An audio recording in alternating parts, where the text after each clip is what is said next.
Hello everybody, and welcome back to another video. Today we're going to be discussing the impact of the 2020 census on the 2024 and 2028 electoral maps. This is the finalized electoral map that you see in front of you. All these states outlined in red have either gained one, and then in one case, one state has gained two electoral votes, and all the states highlighted in blue are states that lost one electoral vote. But before we get started on what those states mean and what that means for the American population and demographic shifts, I want to just explain what the census is. The census is an occurrence that happens every decade, so every 10 years, and it is when the government sends out a form or a document, and people and citizens are required to fill that out and send that back to the government. It's so that the government can get a head count or a tally on the US population and population shifts and where people are moving to. The census is an important thing, and it dictates what the electoral map will look like for the decade after it. So the 2020 census happened, and the new results came out. So what this looks like is something that people have been thinking and are not surprised at. The states such as in the South, such as Florida and Texas, gained electoral votes. Texas gained two electoral votes, actually, which is indicative of something that I'll be talking about a little bit later. But something else that I wanted to talk about was the other states on the map, such as North Carolina, Colorado, Montana, and Oregon. North Carolina and Montana are traditionally Republican states, and Colorado and Oregon are traditionally Democratic states. They have voted that way pretty recently, since I think the 2008 elections, when that four group didn't vote the way that they do currently. And those states are not too surprising. Those are states that we expected. Montana gained electoral vote, which is something that wasn't super surprising, and the same thing that happened with Oregon, Colorado, and North Carolina. One thing that I did want to talk about was what Texas and Florida gaining electoral vote and Texas gaining two means for elections for the Republican Party. It means that when whichever state gets Texas or gets Florida, it is a big prize. Texas has grown rapidly, actually, over the past censuses, if that's the plural term for it.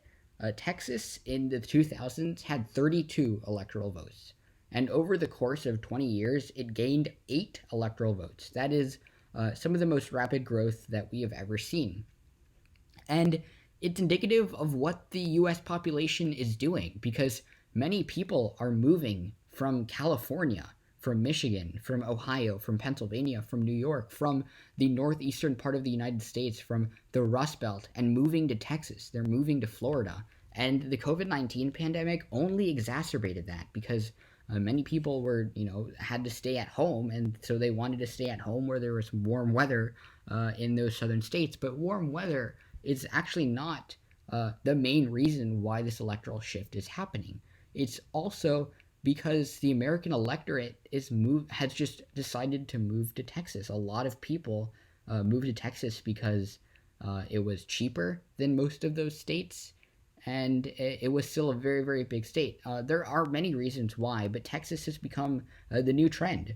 And now cities such as Houston and other major cities in Texas are actually gaining in price. A lot of living there is actually becoming a lot more expensive, not the same as maybe California or New York, but living in Texas has gone up considerably, and Texans can account for that.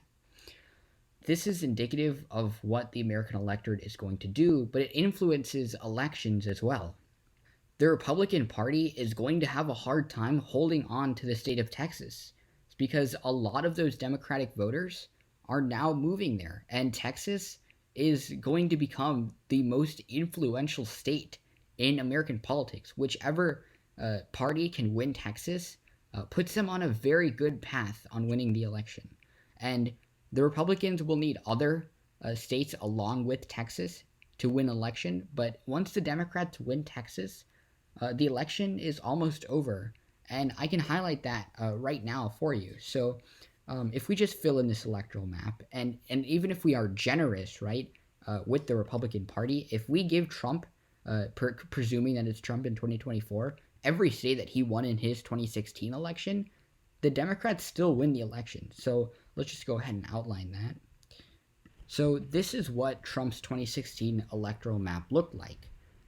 If Texas, so as you can see now, the Republicans won Trump won 306 electoral votes and the Democrats won 232, but due to the shifts of the electoral map now because of the census, it's 307.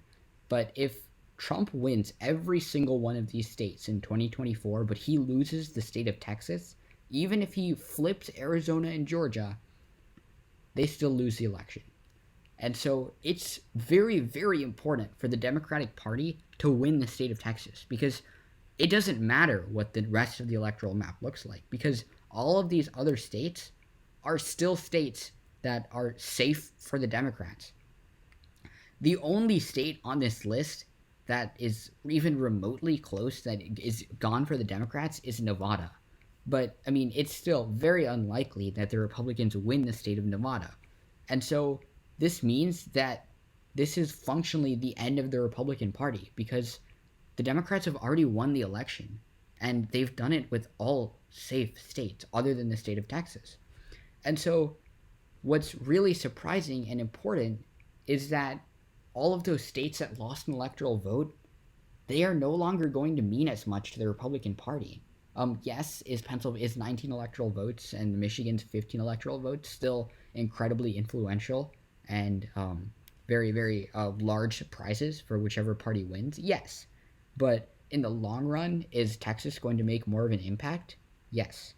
And it's important to understand that this should be alarming for the Republican Party, especially because Arizona and Georgia went for the Democrats. So even if Trump wins the Rust Belt, which is already a tough thing to give him, it is over for the modern day Republican Party.